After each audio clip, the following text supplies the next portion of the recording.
Hello everyone and welcome to the online platform of Rao academy Bhopal. नमस्कार, आप सभी लोगों का राव एकेडमी भोपाल के ऑनलाइन प्लेटफॉर्म में बहुत बहुत स्वागत है। दोस्तों, जैसा कि आप लोगों को पता है कि एमपीपीएससी प्रीलिम्स का एग्जाम आने वाली 16 फरवरी को होने वाला है। ठीक है ना, मतलब 16 फरवरी 2025 को एमपीपीएससी प्रीलिम्स का एग्जाम होने वाला है। इस एग्जाम को टारगेट करते हुए राव एकेडमी भोपाल की तरफ से एक बहुत ही इंपॉर्टेंट और कॉम्प्रिहेंसिव, ठीक है ना, सीरीज शुरू की गई है। यहां पर हमने टारगेट किया है कि कंप्लीट सिलेबस एग्जाम के पहले हम पूरा करेंगे, ठीक है ना। और यहां पर फिलहाल हम पढ़ रहे हैं यूनिट नंबर 10। मोस्ट स्पेसिफिकली अगर बात करें तो ट्राइब इन मध्य प्रदेश, ठीक है ना। आज की क्लास में हम क्या डिस्कस करने वाले हैं? Art and culture of Madhya Pradesh. Madhya Pradesh में कला और संस्कृति बहुत ही इंपॉर्टेंट टॉपिक है। हर साल 3 से 4 क्वेश्चन एमपीपीएससी प्रीलिम्स में इसी टॉपिक से मिलते हैं, ठीक है ना।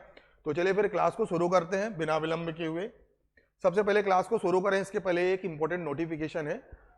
राव एकेडमी भोपाल की तरफ से एमपीपीएससी प्रीलिम्स एग्जाम को टारगेट करते हुए बहुत ही इंपॉर्टेंट टेस्ट सीरीज शुरू की गई है। तो अगर अभी तक आप लोगों ने टेस्ट सीरीज के लिए रजिस्टर नहीं किया तो बिना विलंब किए हुए टेस्ट सीरीज को जरूर ज्वाइन करें। ये बहुत ही ज्यादा हेल्पफुल होने वाली है आपके एग्जाम में, ठीक है ना। सबसे इंपॉर्टेंट बात, ये टेस्ट सीरीज आपको मात्र 99 रुपए पर मिलने वाली, मतलब 99 रुपए में आप इस टेस्ट सीरीज को प्राप्त कर सकते हैं, ठीक है ना। ये जो नंबर है 8319618002, इस नंबर पर कॉल करके भी आप टेस्ट सीरीज के लिए रजिस्टर कर सकते हैं, ठीक है। चलिए आगे बढ़े। ये हमारे टेस्ट सीरीज का शेड्यूल है, देख सकते हैं यहाँ पर यूनिट वाइज क्वेश्चंस को भी कवर किया गया और साथ में फुल लेंथ टेस्ट भी है। तो बहुत ही अच्छे से कॉम्प्रिहेंसिव मैनर में यहाँ पर क्वेश्चन डिजाइन किए गए हैं। एग्जाम पॉइंट ऑफ व्यू से बहुत ही ज्यादा इंपॉर्टेंट और यूजफुल होंगे, ठीक है ना। ये हमारे टारगेटेड बैच है, मतलब राव एकेडमी भोपाल की तरफ से बहुत से टारगेटेड बैच चल रहे हैं। तो आप अपनी प्रिपरेशन और कंडीशन के अकॉर्डिंग किसी भी बैच को ज्वाइन करके तैयारी को शुरू कर सकते हैं, ठीक है ना। बेसिक लेवल से मेंस की जो टारगेटेड बैच है वहां तक की यहां पर व्यवस्था की गई है, ठीक है ना। चलिए आगे बढ़े।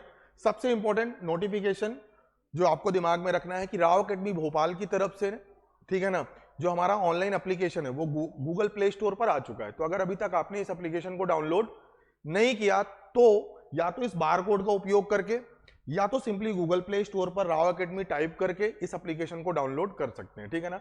देखिए ऐसा इसलिए बोल रहे हैं क्योंकि आगे आने वाली जितनी भी हमारी क्लासेस होंगी ना वो इसी एप्लीकेशन पर होंगी, ठीक है ना। चलिए आगे बढ़े और आज की क्लास को शुरू करते हैं। सबसे पहले अगर बात करें तो आर्ट एंड कल्चर में हमें कौन कौन सी चीजें पढ़ना है। सबसे पहले अगर आर्ट एंड कल्चर की बात करें, आर्ट एंड कल्चर में कौन कौन सी बातें आज की क्लास में हम पढ़ने वाले हैं, ठीक है ना। आज की क्लास में हम कौन कौन सी चीजें पढ़ने वाले हैं? सबसे पहले तो फोक क्राफ्ट, ठीक है। दूसरी चीज फोक डांस।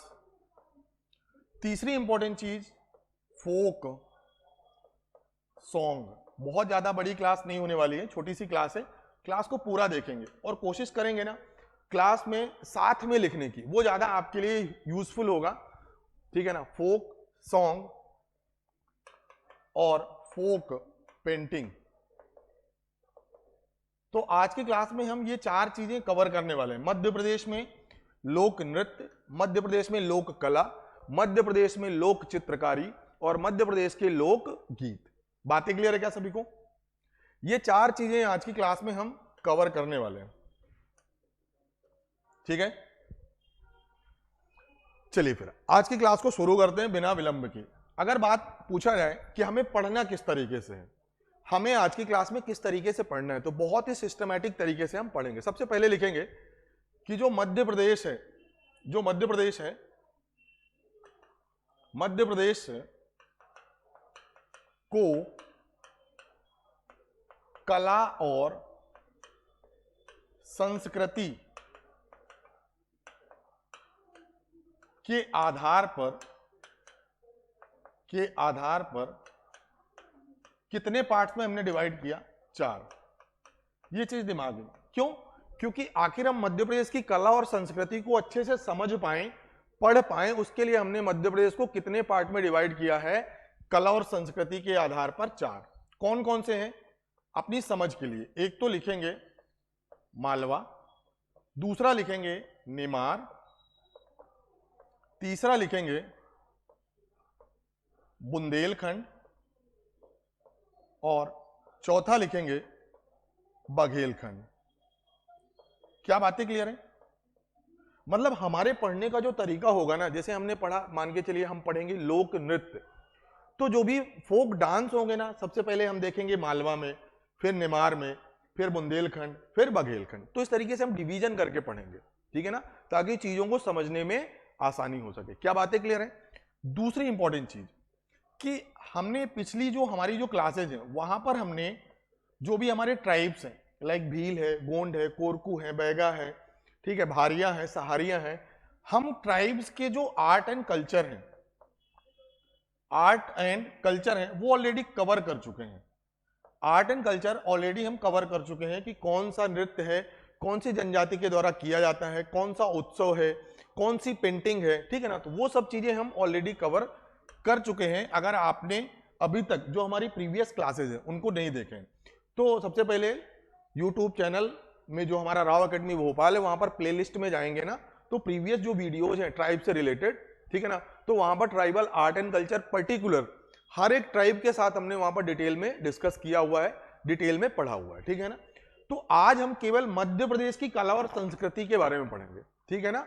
जो मध्य प्रदेश में लोक कलाएं हैं, कला और संस्कृति की जगह पर अगर बात करें फोक कल्चर की बात करें, ठीक है ना, फोक कल्चर की बात करें तो उस चीज को आज की क्लास में हम पढ़ने वाले हैं, ठीक है ना।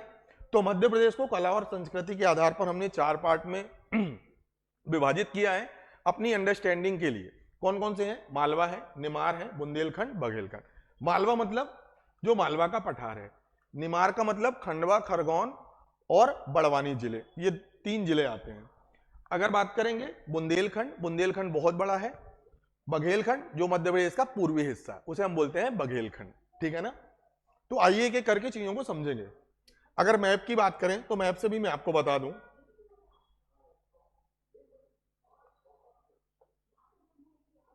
ये वाला जो हिस्सा है ये बुंदेलखंड, इसी से लगा हुआ ये वाला जो हिस्सा है ये हमारा बघेलखंड, पूरा का पूरा जो पश्चिमी हिस्सा है ये हमारा मालवा का क्षेत्र है, और ये वाला जो क्षेत्र है ये है हमारा निमार। तो ये है बघेलखंड, ये है हमारा बुंदेलखंड, ये है हमारा मालवा और ये है हमारा निमार। क्या बातें क्लियर है? इस तरीके से भी आप समझ सकते हैं। अब आज की क्लास को शुरू करते हैं। सबसे पहले हेडिंग लिखेंगे फोक क्राफ्ट। फोक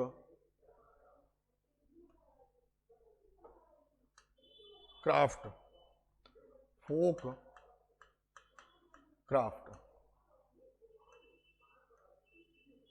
ठीक है ना। फोक क्राफ्ट, एक एक करके चीजों को बस लिखते चलना है आपको। फोक क्राफ्ट, सबसे पहले लिखेंगे फोक क्राफ्ट में वुडन क्राफ्ट, लकड़ी की कला, वुडन क्राफ्ट।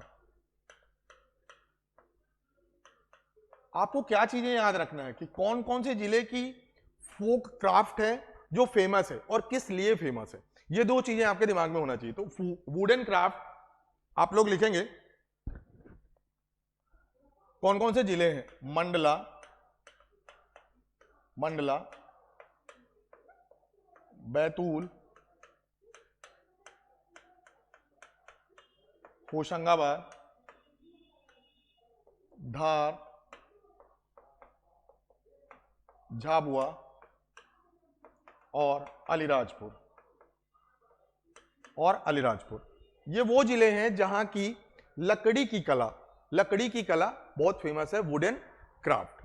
अब आप लोगों ने अगर पढ़ा होगा तो मैंने आपको 2 चीजें बताई थी, एक तो मंडो, MANDO, एक तो मैंने आपको बताई थी मंडो, और दूसरी दिवन्या। मंडो और दिवन्या। बेसिकली ये डेड पिलर होते हैं या डेथ पिलर बोलते हैं, डेथ पिलर, ठीक है ना। जिस भी व्यक्ति की मृत्यु हो जाती है ना तो उसकी एक इमेज बनाई जाती है और जहां पर भी हम अंत्येष्टि करते हैं, चाहे वो बुरियल्स हो या क्रीमेशन हो, वहां पर ये मंडो और दिवन्या पिलर्स खड़े किए जाते हैं। अगर बात करेंगे मंडो की, तो मंडो कोरकू जनजाति के द्वारा बनाया जाता है और जो दिवन्या है वो भील जनजाति के द्वारा बनाया जाता है, ठीक है ना। तो ये वुडन क्राफ्ट में आपको नोट करना है। तीसरी इंपॉर्टेंट बात, इसी वुडन क्राफ्ट में हम भगवान, गॉड और गॉडेस, देवी देवताओं की भी जो मूर्तियां हैं वो बनाते हैं। इंपॉर्टेंट है, नोट करेंगे। सबसे पहली चीज मैंने आपको बताई, sir wooden craft Mandla, Betul, Hoshangabad, Dhar, Jhabua, Alirajpur जिलों की प्रसिद्ध है। दूसरी बात, इसका एग्जाम्पल दे सकते हैं सर, मंडो और दिवन्या, भील जनजाति के जो लोग होते हैं वो दिवन्या एक पिलर बनाते हैं लकड़ी का, और कोरकू जनजाति के लोग मंडो बनाते हैं, डेथ पिलर्स होते हैं। और दूसरी बात, जो वुडन क्राफ्ट है वहां पर देवी देवताओं की भी जो इमेज होती है, जो आइडियल्स होती है, वो लकड़ी की बनाई जाती है। इंपॉर्टेंट है। कौन कौन से जिले प्रसिद्ध हैं तो आप बता सकते हैं सर, मंडला है, बैतूल है, होशंगाबाद है, धार, झाबुआ और अलीराजपुर है। क्या बातें क्लियर है सभी को? चलिए नोट करेंगे, आगे लिखेंगे। दूसरी जो है कॉम्ब आर्ट, कंघी बनाने की जो कला है, तो आपको ही पता है कि इसका जो क्रेडिट है वो बंजारा जनजाति को जाता है। किसको जाता है? बंजारा जनजाति, कॉम्ब आर्ट, ठीक है। और किन किन जिलों की फेमस है तो लिखेंगे उज्जैन, नीमच और रतलाम, ठीक है। कंघी बनाने की जो कला है वो मुख्य रूप से कौन सी जनजाति जानी जाती है? बंजारा। और बंजारा जनजाति को ही कंघी का आविष्कारक, कंघी का आविष्कारक बोला जाता है, ठीक है। चलिए, जो तीसरी इंपॉर्टेंट आर्ट है, इन सभी चीजों को साथ में लिखते चलेंगे। डोल क्राफ्ट, डोल मतलब होता है गुड़िया। डोल क्राफ्ट किन जिलों की फेमस है? 2 जिले हैं, आपको नाम याद रखना है, एक तो ग्वालियर और दूसरा धार, झाबुआ और अलीराजपुर। इन तीनों में से कोई भी जिला आ जाए ऑप्शन में, आपको टिक करना है। बेसिकली जो ग्वालियर की डॉल है और जो भील जनजाति की भीली डॉल है वो बहुत फेमस है, ठीक है ना। नोट करेंगे ग्वालियर, और बेसिकली अगर बात करेंगे सबसे इंपॉर्टेंट ना, ऑप्शन में अगर धार, अलीराजपुर आएगा तो ठीक है, पर जो सबसे ज्यादा इंपॉर्टेंट है वो झाबुआ ही है, ग्वालियर और झाबुआ, ठीक है। आगे लिखेंगे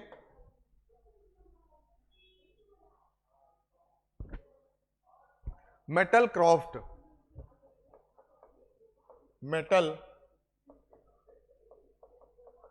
क्राफ्ट, तो आपको ही पता है हमारी एक जनजाति है अगारिया जनजाति, वो किसका काम करते हैं?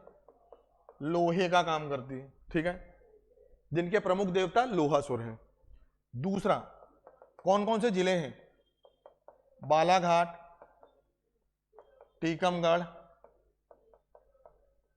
सतना आदि, ये वो जिले हैं जो मेटल क्राफ्ट के लिए जाने जाते हैं। स्पेशली अगर बात करें, टीकमगढ़ जो है वो बेल मेटल के लिए जाना जाता है। Bell metal, basically bell metal मतलब ब्रास, इंपॉर्टेंट है, ब्रास। नोट करते चलेंगे सभी लोग, ठीक है। ये सभी चीजें स्क्रीनशॉट लेंगे फिर आगे बढ़ेंगे, आगे बढ़ेंगे। और अब अगली जो हमारी फोक आर्ट है, लिखेंगे स्टोन स्कल्पचर, स्टोन स्कल्पचर, जो पत्थर की मूर्तियां बनती हैं, पत्थर की मूर्तियां, वो कहां की फेमस है? लिखेंगे 2 जिले हैं, मंदसौर और रतलाम, मंदसौर और रतलाम 2 जिले हैं जहां जो स्टोन स्कल्पचर के लिए बहुत फेमस है। तीसरी बात करेंगे चिप आर्ट या चिप क्राफ्ट। बेसिकली ये साड़ी से रिलेटेड है, इसी को हम बोलते हैं बटिक या भैरवगढ़ प्रिंट। ठीक है, ये कहां की फेमस है? उज्जैन। ये सब चीजें लिखते चलेंगे, इसमें कुछ समझने जैसा नहीं है। चौथे नंबर में 3 साड़ियां हैं, एक है महेश्वर खरगोन, दूसरी है चंदेरी और चौथी है जरदौजी। देखिए जो महेश्वर है वो कहाँ है? खरगोन में। और पता है महेश्वर में जो जुलाहे हैं, मतलब जो साड़ी बनाने का काम करते हैं, जो वेबर्स हैं, उनको सेटल करने का क्रेडिट देवी अहिल्याबाई को जानता है। ठीक है ना। चंदेरी कहाँ है? अशोक नगर। और जरदौजी की साड़ी के लिए भोपाल फेमस है। नोट करते चलेंगे सभी लोग, ये सब फोक आर्ट ही हैं। महेश्वर की साड़ी खरगोन, ठीक है ना।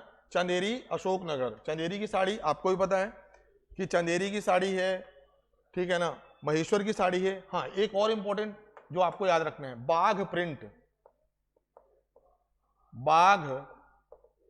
प्रिंट की जो साड़ियां हैं वो कहां की फेमस है? धार जिला। बाघ प्रिंट की जो साड़ियां हैं वो धार जिले की फेमस है। ठीक है ना। क्या बातें क्लियर है? और देखिए बाघ प्रिंट की जो साड़ियां हैं उनको अंतरराष्ट्रीय स्तर पर जो नाम देने का क्रेडिट है वो किसको जाता है? मोहम्मद यूसुफ खत्री। किसको जाता है? मोहम्मद यूसुफ खत्री। तो इतनी सारी चीजें जो आपको याद रखना है, डायरेक्टली पूछा जाएगा कि जो चीप क्राफ्ट है वो किस जिले का प्रसिद्ध है? उज्जैन। चंदेरी की साड़ी का संबंध किस जिले से है? अशोकनगर। जरदौजी की जो साड़ियां हैं, ये बनाने की जो कला है वो किस जिले की प्रसिद्ध है? आप बताएंगे सर भोपाल। बाघ प्रिंट धार। ठीक है ना, इंपॉर्टेंट है, नोट करेंगे, फिर आगे बढ़ेंगे। ठीक है, क्या बातें क्लियर हैं? क्या इतनी बातें क्लियर हैं सभी को? अगर यहां तक क्लियर है तो स्क्रीनशॉट लेंगे या चीजों को कोशिश करेंगे साथ में लिखने की। चलिए आगे बढ़े। और अब चीजों को ना हम डिटेल से पढ़ेंगे, मतलब लाइक अब हेडिंग डालेंगे फोक पेंटिंग।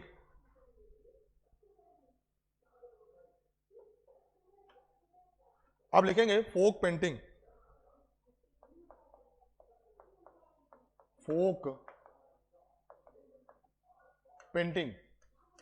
या लोक चित्रकला बोलते हैं। अब जैसा कि मैंने आपको क्लास के शुरू में ही बताया कि जो भी हम आर्ट पढ़ेंगे, जो भी फोक आर्ट पढ़ेंगे, उसे हम डिवाइड करके पढ़ेंगे, मालवा, निमार, बघेलखंड और बुंदेलखंड। ठीक है ना, एक एक करके चीजों को पढ़ेंगे। सबसे पहले आपने हेडिंग लिखा फोक पेंटिंग, तो यहां पे लिखेंगे फोक पेंटिंग में बुंदेलखंड। देखिए मैं एक चीज बता दूं, इंपॉर्टेंट है नाम याद रखना। ठीक है ना, और वो बना के देखना इंपॉर्टेंट नहीं है, बस आपको नाम याद होना चाहिए कि ये जो पेंटिंग है इसका संबंध मध्य प्रदेश में किस क्षेत्र से है। तो बुंदेलखंड में या तो वो आपसे जिले पूछेंगे, तो आपको ही पता है बुंदेलखंड में कौन कौन से जिले हैं, जैसे सागर, पन्ना, छतरपुर, टीकमगढ़, निवाड़ी, दतिया, ये वो जिले हैं जो बुंदेलखंड का हिस्सा है। ठीक है ना, तो या तो जिले वाइज वो आपसे पूछेंगे या तो रीजन वाइज पूछेंगे। ठीक है ना, तो बुंदेलखंड में जो सबसे पहली पेंटिंग आपको याद रखना है वो है चौक। क्या याद रखना है? चौक, या फिर इसी को दूसरी जो आपको याद रखना है नवरता। चौक और नवरता, सॉरी, चौक और सुरैती, चौक और सुरैती, चौक और सुरैती। देखिए अगर बात करें चौक और सुरैती की, तो आप सभी लोगों ने देखा होगा जब भी घरों में पूजा होती है, तो कुछ इस तरीके से हम चौक बनाते हैं कि नहीं, फिर यहां पर कलश रखते हैं इस वाले प्लेस पे, तो इसी को हम क्या बोलते हैं, चौक और सुरैती बोलते हैं, ठीक है ना, चौक और सुरैती, ठीक है ना। कहां की फेमस है भैया, आप बताएंगे सर, बुंदेलखंड। क्या बातें क्लियर है, चौक और सुरैती, चौक और सुरैती, पहला याद रखना है, चौक और सुरैती, ठीक है ना। लिख सकते हैं, कब बनाते हैं, पूजा के समय, पूजा के समय, जब भी घरों में पूजा होती है। दूसरा लिखेंगे नवरता, दूसरी जो पेंटिंग है वो नवरता है, लिखेंगे ये नवरात्रि के समय बनाई जाती है, नवरात्रि के समय। तीसरी जो आपको याद रखना है, गोवर्धन, गाय के गोबर से गोवर्धन पर्वत बनाया जाता है। कब बनाया जाता है, दीपावली के दूसरे दिन, दीपावली के दूसरे दिन। जो चौथी पेंटिंग आपको नोट करना है, मूर्ते, मूर्ते या फिर मोरैला। जैसे कि मोरैला शब्द सुनते ही आपको मोर की याद आती है ना, बस वही चीज है। मूर्ते और मोरैला शादी के समय, शादी के समय, ठीक है ना। तो ये बेसिकली आपको इतनी पेंटिंग याद रखना है जो बुंदेलखंड से है। कौन कौन सी, चौक और सुरैती पूजा के समय पर बनाई जाती है। दूसरा नवरता, नवरात्रि के समय पर जो भी अनमैरिड गर्ल्स होती हैं, अविवाहित जो लड़कियां होती हैं, वो बनाती हैं नवरता, ठीक है, एक तरह की रंगोली है नवरता। फिर है गोवर्धन, आपको भी पता है, दीपावली के दूसरे दिन, ठीक है, दूसरे मतलब दीपावली के बाद अगला दिन और उसके बाद, ठीक है ना। जो गोवर्धन पर्वत है, गाय के गोबर से गोवर्धन पर्वत बनाई जाती है और उसकी पूजा की जाती है, ठीक है ना। उसी दिन भाई दूज भी मनाया जाता है, ठीक है ना। फिर अगला है मूर्ते और मुरैला, शादी के समय पर बनाई जाती है मूर्ते और मुरैला, नाचता हुआ जो मोर है, ठीक है ना, वो यहां पर बनाया जाता है ठीक है ना। चलिए आगे बढ़ेंगे। अब यहां पर नोट करेंगे, जो अगला हमारा अंचल होने वाला है मालवा, मालवा। देखिए मालवा में कौन कौन सी जो पेंटिंग है, उसमें से तीन ही इंपॉर्टेंट है। एक है संजा, एक है संजा, दूसरा है मादना पेंटिंग, बहुत इंपॉर्टेंट है मादना पेंटिंग, और जो तीसरी है चित्रवन, चित्रवन पेंटिंग। तीनों इंपॉर्टेंट है। पहले लिखेंगे, देखिए जो संजा पेंटिंग है इंपॉर्टेंट है, ये 15 दिनों तक लगातार बनाई जाती है, श्राद्ध के समय, श्राद्ध के समय 15 दिनों तक ये बनाई जाती है, इंपॉर्टेंट है, ठीक है ना। जो श्राद्ध होती है ना, हमारे जो पूर्वज या जो भी हमारे इंसेस्टर हैं, ठीक है, जिनकी डेथ हो चुकी है, तो उनकी आत्मा की शांति के लिए श्राद्ध भोज होता है ना, तो वो 15 दिनों तक ये संजा पेंटिंग बनाई जाती है मालवा में। अगर बात करेंगे मादना पेंटिंग, शुभ अवसरों पर, शुभ अवसर पर, शुभ अवसर पर घर के आंगन या फिर घर की दीवारों पर बनाया जाता है मादना पेंटिंग, ठीक है ना। और इसके जो बोल सकते हैं पायोनियर हैं, वो है बाल मुकुंद गुरु। कौन है, बाल मुकुंद गुरु, ठीक है ना। चित्रवन, देखिए चित्रवन पेंटिंग, एक जाति है चितेरा या चितेरे, तो जो चितेरे जाति के लोग होते हैं, चितेरे जाति के लोग इस पेंटिंग को बनाते हैं, चित्रवन पेंटिंग, ठीक है ना। ये भी बेसिकली बात करेंगे तो ये फ्लोर पेंटिंग है, ठीक है ना। चलिए इतनी सारी चीजें नोट करेंगे, फिर आगे हम बढ़ेंगे।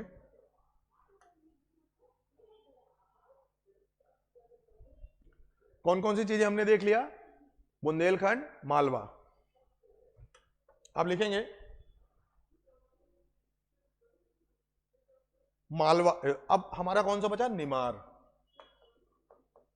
निमार, निमार मतलब खंडवा, खरगोन और बड़वानी जिला। वहां पर लिखेंगे नाग पंचमी, नाग पंचमी। देखिए नाग पंचमी के दिन घर की दीवारों पर नाग का चित्र बनाया जाता है, ठीक है ना, नाग पंचमी।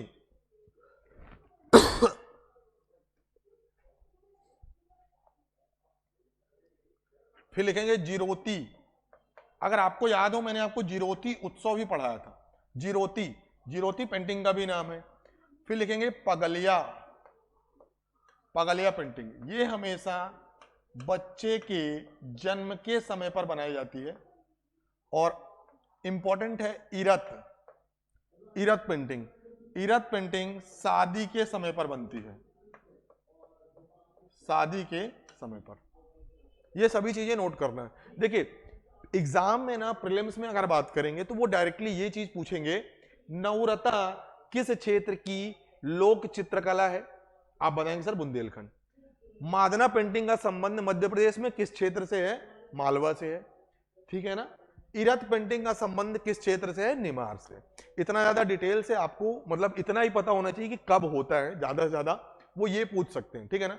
बाकी वो आपसे कभी भी बना के नहीं पूछेंगे कि पगलिया पेंटिंग बना के दिखाइए, ठीक है ना। अभी आज तक तो ऐसे सवाल नहीं बने हैं, आगे भी नहीं बनने की पॉसिबिलिटी। बस आपको नाम याद होना चाहिए कि ये फोक पेंटिंग है और इसका संबंध मध्य प्रदेश में कहां से है, ठीक है ना।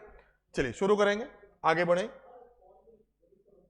अब लिखेंगे बघेल खंड। बघेल खंड मतलब रीवा, सतना, पन्ना, सीधी, अनूपपुर, ठीक है ना, शहडोल, ये जिले बघेल खंड के अंतर्गत आएंगे। बघेल खंड में कौन कौन से हैं? सबसे पहले लिखेंगे छठी, छठी चित्र। फिर लिखेंगे कोहबर। फिर लिखेंगे बरायन, ठीक है। देखिए छठी चित्र मतलब जन्म के छठवें दिन, ठीक है ना, छठी माई की पूजा होती है जन्म के छठवें दिन, ठीक है। कोहबर शादी के समय, शादी के समय कोहबर पेंटिंग बनाई जाती है। बरायन जो शादी का मंडप है, शादी का मंडप है वहां पर पेंटिंग की जाती है। शादी के मंडप, शादी का जो मंडप होता है उसको सजाना क्या कहलाता है? बरायन। फिर आगे लिखेंगे मोरीला। मोरीला बुंदेलखंड में जिसे मोरैला बोला गया था उसी को मोरीला बोलते हैं। और यहां पर भी मोर का चित्र बनाया जाता है, मोर का चित्र। और अगर संबंध की बात करेंगे तो शादी के समय पर। नोट करेंगे सभी लोग।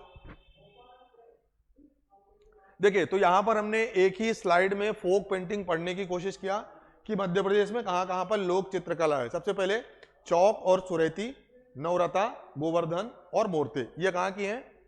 बुंदेलखंड। मालवा की बात करेंगे तो संजा है, मादना है और चित्रवन है। अगर बात करेंगे निमार की, नागपंचमी, पोती, पगलिया और इरत। अगर बघेलखंड की बात करेंगे तो छठी है, कोहबर है, बरायन है और मोरीला है। चलिए यहां तक अगर किसी का कोई भी डाउट हो तो पूछ सकते हैं। चलिए स्क्रीनशॉट लेंगे सभी लोग।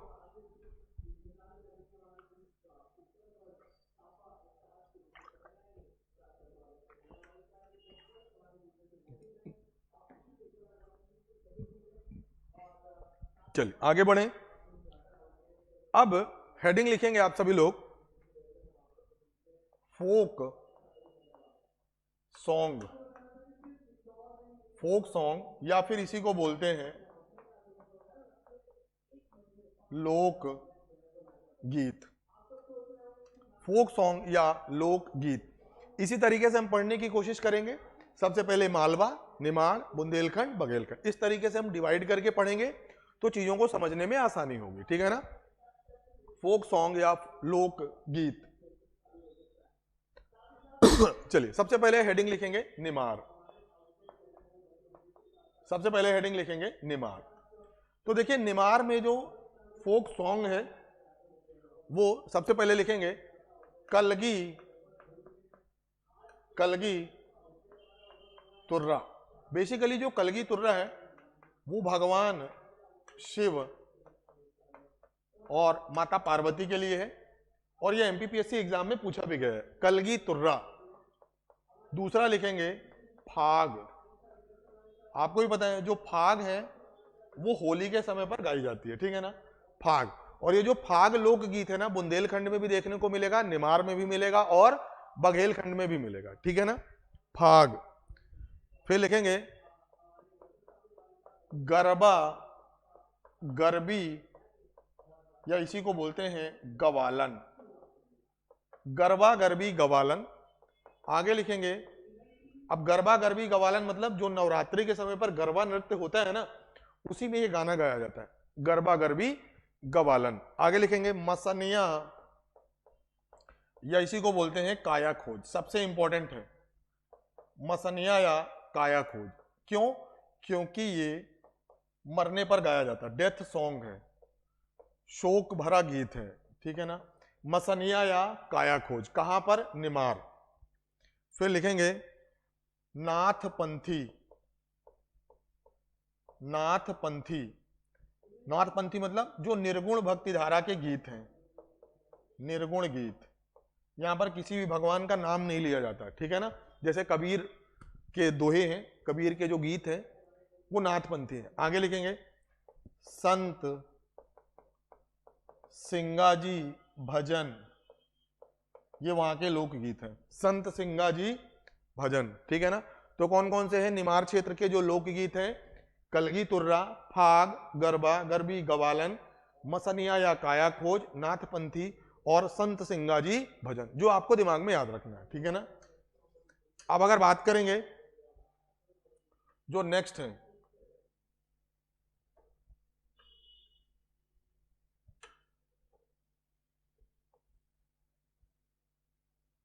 जो अगले हैं वो हमारा कौन सा क्षेत्र है? मालवा। देखिए साथ में नोट करने की कोशिश करेंगे, वो ज्यादा यूजफुल रहेगा, मालवा, ठीक है। मालवा में आपको याद रखना है हीद, लावनी, संजा और भर्तृहरि, भर्तृहरि। हीद जो सॉन्ग है वो मालवा का है, लावनी याद रखना है, संजा याद रखना है और भर्तृहरि, ठीक है ना। संजा पेंटिंग भी थी, संजा लोकगीत भी है, ठीक है ना, याद रखेंगे, दोनों इंटर रिलेटेड हैं। भर्तृहरि आपको भी पता है कि जो हमारे हिस्ट्री में किंग विक्रमादित्य थे, ठीक है ना, सॉरी किंग जो चंद्रगुप्त थे, उनके बड़े भाई रामगुप्त थे, उन्हीं को भर्तृहरि बोला जाता है, ठीक है ना। भर्तृहरि की गुफाएं भी कहां पर हैं? उज्जैन में है। और इनके द्वारा कौन कौन सी पुस्तकें लिखी गई हैं? जैसे आप लोगों ने सुना होगा श्रृंगार शतक, वैराग्य शतक, नीति शतक, ठीक है ना। तो इन्हीं को वहां के लोकगीत के माध्यम से गाया जाता है, ठीक है ना। हीद, लावनी, संजा और भर्तृहरि ये मालवा के हैं, इंपॉर्टेंट है, नोट करेंगे सभी लोग।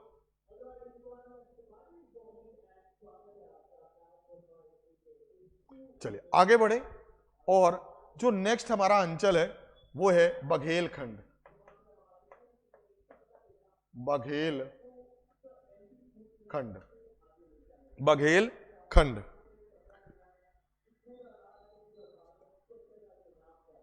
बघेलखंड में सबसे पहले लिखेंगे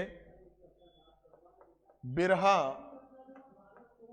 बिरहा, बिरहा मतलब वियोग गीत है, प्रेमी प्रेमिका से अलग होते हैं तो बिरहा गीत गाया जाता है। बिरहा, विदेसिया, बिरहा, विदेसिया, फाग, बस देवा, बस देवा, बांस, बांस के बाद पांडवानी, पांडवानी लोकगीत भी है, ठीक है ना। ये सभी लोकगीत हैं जिनका संबंध किससे है? बघेलखंड से।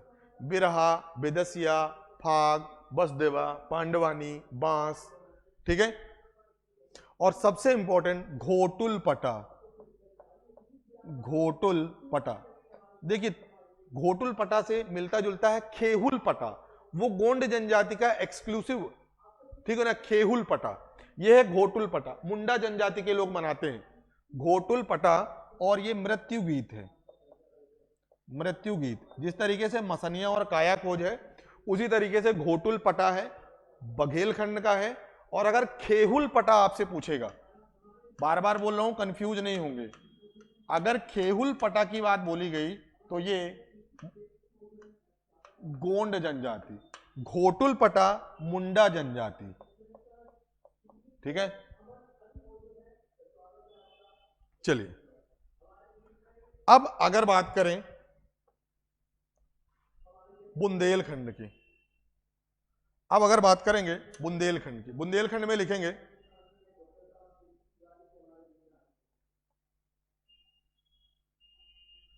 सबसे पहले लिखेंगे बुंदेलखंड, बुंदेलखंड। सबसे पहले आल्हा गीत, फिर चौकड़िया फाग, फिर लमटेरा या इसी को बोलते हैं बमबुलिया। ठीक है ना, कौन कौन से हैं? आल्हा गीत, चौकड़िया फाग, लमटेरा या बमबुलिया।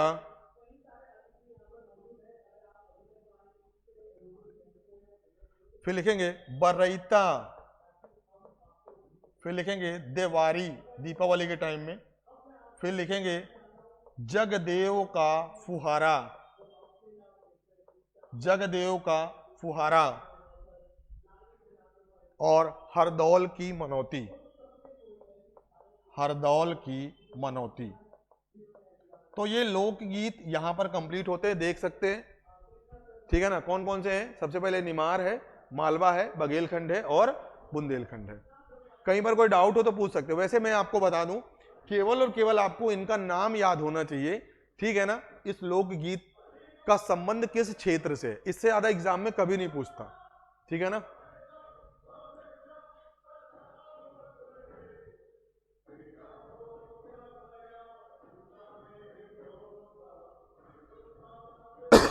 चलिए आगे बढ़ेंगे और अब हेडिंग लिखेंगे फोक डांस, फोक डांस इसी तरीके से पढ़ेंगे। सबसे पहले यहां पर लिखेंगे निमार, पहले निमार के फोक डांस डिटेल से पढ़ेंगे। कौन कौन से हैं? सबसे पहले लिखेंगे काठी, मंडलिया, फेफरिया, अड़ाखड़ा, अड़ाखड़ा, और अगला है डंडा डांस, डंडा डांस। ठीक है, कौन कौन से हैं? काठी, मंडलिया, फेफरिया, अड़ाखड़ा, डंडा और गंगौर डांस, या यही इसी को बोला जाता है गणगौर डांस। ठीक है ना, देखिए जो काठी डांस है, जो अड़ाखड़ा डांस है, डंडा डांस है, गणगौर डांस है, ये सभी गंगौर फेस्टिवल होता है। निमार में एक त्योहार होता है गंगौर, उस त्योहार में हम बेसिकली जो पार्वती माता है, देवी पार्वती है, उनकी पूजा करते हैं और वहीं पर ये डांस करते हैं निमाड़ क्षेत्र में। कौन कौन से हैं? काठी, मंडलिया, फेफरिया, अड़ाखड़ा, डंडा और गंगौर। क्या बातें क्लियर है? ठीक है ना, ठीक है ना। तो काठी कहां पर होता है? गंगौर फेस्टिवल। और कौन सा होता है? जो डंडा डांस है वो भी गंगौर फेस्टिवल, जो गंगौर डांस है वो भी गंगौर फेस्टिवल। और गंगौर त्योहार का संबंध किससे है? आप यहां पर लिख लेंगे मां पार्वती से। ठीक है, अगर बात करेंगे मंडलिया डांस, तो ये शादी के समय, फेफरिया भी शादी के समय, अड़ाखड़ा शादी और विवाह, सॉरी शादी और विवाह तो एक ही है, शादी और जन्म के समय। ठीक है ना, तो ये निमार अंचल के लोक नृत्य हैं, आपको तो सीधा नाम याद रखना है। काठी नृत्य, मंडलिया नृत्य, फेफरिया नृत्य, अड़ाखड़ा, डंडा और गंगौर। ठीक है, चलिए आगे लिखेंगे, आगे लिखेंगे मालवा।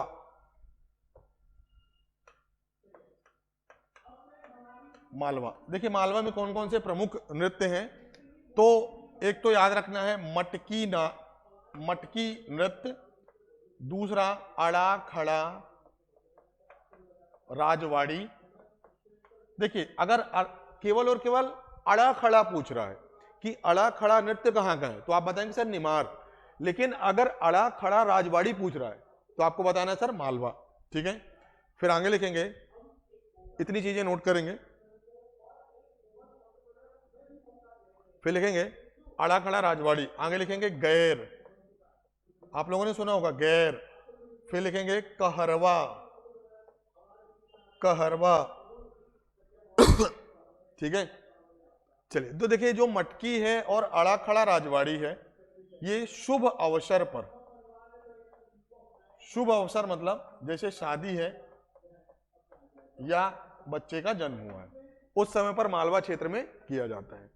अगर गैर की बात किया जाए तो जो लोग इंदौर में रहते हैं उन्हें पता होगा, होली और जो रंग पंचमी है, रंग पंचमी है, वहां पर गैर नृत्य किया जाता है, गैर। ठीक है ना, और कहरवा है ये शादी के समय पर किया जाता है, शादी के समय पर। बातें क्लियर है क्या? देखिए भले ही ना आपको थोड़ा सा बोरिंग लग रहा होगा, पर क्या कर सकते हैं, इसका कोई सोल्यूशन नहीं है। ठीक है ना, आपको एज इट इज चीजों को याद करना पड़ेगा, तब जाके 4 से 5 नंबर आपके कंफर्म होंगे। चलिए अब अगर बात करेंगे जो हमारे नेक्स्ट हैं,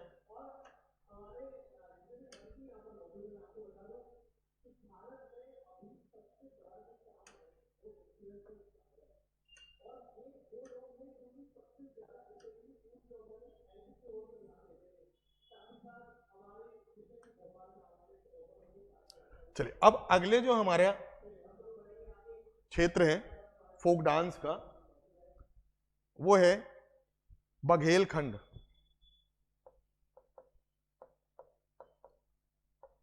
बघेलखंड, देखिए बघेलखंड में कौन कौन से, सबसे पहले लिखेंगे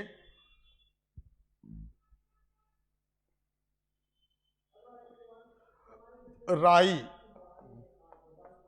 फिर लिखेंगे अहिराई, फिर लिखेंगे बधाई, बधाई, फिर लिखेंगे कलसा डांस।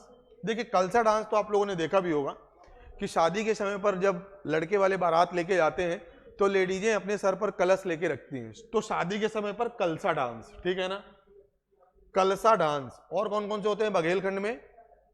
कलसा डांस, फिर लिखेंगे कमली, या इसी को बोलते हैं हम साजन सजनी नृत्य, ये चीज याद रखना है। आगे डोगरा नृत्य, डोगरा नृत्य वो भी कहां का है? बघेलखंड, डोगरा नृत्य। एक है सुआ, सुआ नृत्य, ये सब बघेलखंड के हैं, इंपॉर्टेंट है। कौन कौन सी चीजें मैंने आपको बता दी? राई, अहिराई, बधाई, कलसा, कमली साजन सजनी, डोंगरा और सुआ। एज इट इज आपको याद करना है। ठीक है,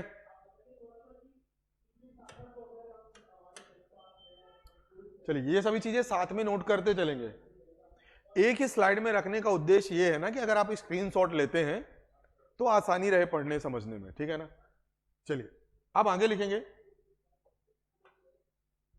बुंदेलखंड।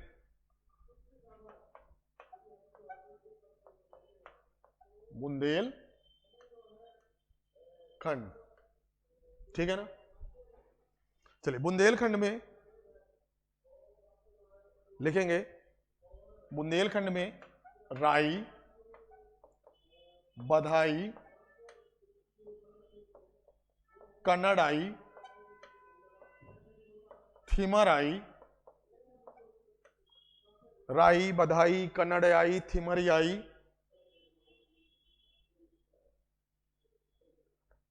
और लिखेंगे सैरा, इंपॉर्टेंट है, मोनिया इंपॉर्टेंट है, और रास इंपॉर्टेंट है। देखिए रास क्यों इंपॉर्टेंट है मैं आपको बता दूं, रास इसलिए इंपॉर्टेंट है क्योंकि इस नृत्य को जन्माष्टमी के समय किया जाता है। जन्माष्टमी मतलब जो भगवान श्री कृष्ण की लीलाएं हैं वो इस नृत्य के माध्यम से दिखाई जाती है। इंपॉर्टेंट है रास, ठीक है। चलिए तो देख सकते हैं कौन कौन से नृत्य हैं। राई है, बधाई है, कन्नड़ियाई है, थिमरियाई। देखिए जो कन्नड़ियाई है ना वो धोबी कम्युनिटी के द्वारा किया जाता है। थिमरियाई जो है थीमर कम्युनिटी या थीमर जाति के जो लोग होते हैं वो करते हैं। बधाई जन्म के समय पर जो हमारे घर के कुल देवता होते हैं उनके लिए बधाई नृत्य होता है। राई तो आपको भी पता है कि किसी भी मौके, बेसिकली ये सटायर डांस होता है जो राई होता है, ठीक है ना।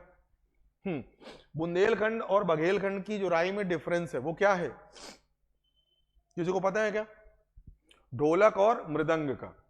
जो बुंदेलखंड में है उसका म्यूजिकल इंस्ट्रूमेंट जो मेन है वो मृदंग है और बघेलखंड में ढोलक है, ठीक है ना, या ढोल है। तो ये सब चीजें भी नोट करेंगे।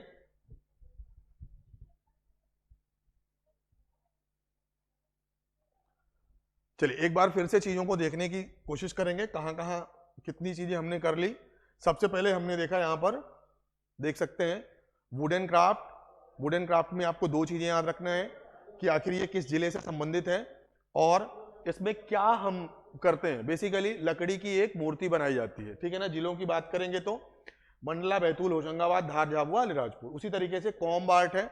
आपको भी पता है कि जो बंजारा जनजाति के लोग होते हैं वो कॉम्ब के आविष्कारक माने जाते हैं।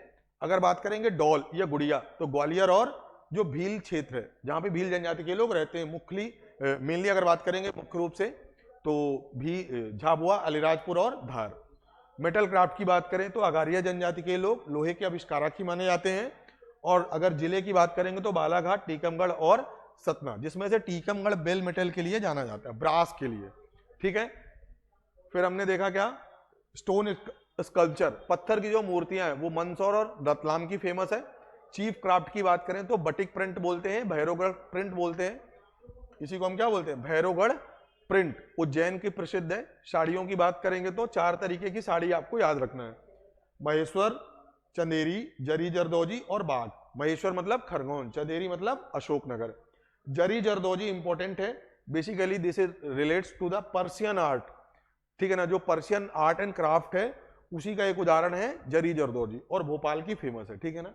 बाघ प्रिंट धार का, और बाघ प्रिंट के जो बोल सकते हैं प्रणेता है वो किसको मानते हैं हम, मोहम्मद यूसुफ खत्री। इसके बाद हमने देखा फोक पेंटिंग, बुंदेलखंड, मालवा, निमार और बघेलखंड। एज इट इज आपको याद रखना है, ठीक है ना, कि किस क्षेत्र में कौन सी पेंटिंग बनाई जाती है, ठीक है। बातें क्लियर है क्या? डायरेक्टली क्वेश्चन बनते हैं, डायरेक्टली क्वेश्चन। हाँ, यहां पर एक चीज नोट करेंगे, मैंने ऑलरेडी आपको ट्राइबल पेंटिंग बताया है, तो जो भी हमारी ट्राइब से रिलेटेड हमारी क्लासेज है वहां पर हमने ट्राइबल आर्ट एंड कल्चर को अलग अलग तरीके से पढ़ा है। मतलब भील, गोंड, बैगा, कोरकू, भारिया, सहारिया, इन जनजातियों की अपनी एक अलग कला और संस्कृति है, इनका अलग अपना ट्रेडिशन है, तो वो चीज हमने वहीं पर डिस्कस कर ली थी। इसलिए यहां पर हमने केवल और केवल एमपी की लोक कला को डिस्कस किया है, ठीक है ना। आगे देख सकते हैं फोक सॉन्ग है, निमार, मालवा, बघेलखंड और बुंदेलखंड। फिर देख सकते हैं फोक डांस है, निमार, मालवा, बघेलखंड और बुंदेलखंड। तो इसी तरीके से आपको भी अपने नोट्स बनाना है और चीजों को इसी तरीके से याद करना है। क्लियर है क्या? चलिए आगे बढ़े, अगर किसी का कोई भी डाउट हो तो पूछ सकते हैं। चलिए फिर आगे बढ़े, उसके पहले एक नोटिफिकेशन है राव अकेडमी भोपाल की तरफ से कि एमपीपीएससी प्रीलिम्स जो 2025 है उसको टारगेट करते हुए ना एक बहुत ही इंपॉर्टेंट और कॉम्प्रिहेंसिव टेस्ट सीरीज शुरू की गई है। तो अगर अभी तक आप लोगों ने इस टेस्ट सीरीज को इनरोल नहीं किया तो इस टेस्ट सीरीज को इनरोल कर सकते हैं, ये मात्र आपको 99 रुपीज में मिलने वाली है। क्लियर है क्या? चलिए ये रहा टेस्ट सीरीज का शेड्यूल। यहां पर यूनिट वाइज और एफएलटी दोनों ही मोड पर क्वेश्चन प्रिपेयर किए गए हैं, ठीक है। ये हमारे टारगेटेड बैच है जो यूपीएससी और एमपीपीएससी, अगर आपने कोई ड्रीम किया कि मुझे यूपीएससी करना है, एमपीपीएससी करना है, तो आप अपनी प्रिपरेशन के अकॉर्डिंग किसी भी बैच को इनरोल करके प्रिपरेशन को शुरू कर सकते हैं, ठीक है ना। क्लियर है क्या? जैसे बुनियाद है, मंतव्य है, संपूर्ण है, सिद्धि है, समर्पण है, तो किसी भी बैच को आप ज्वाइन करके अपनी तैयारी को शुरू कर सकते हैं, ठीक है ना।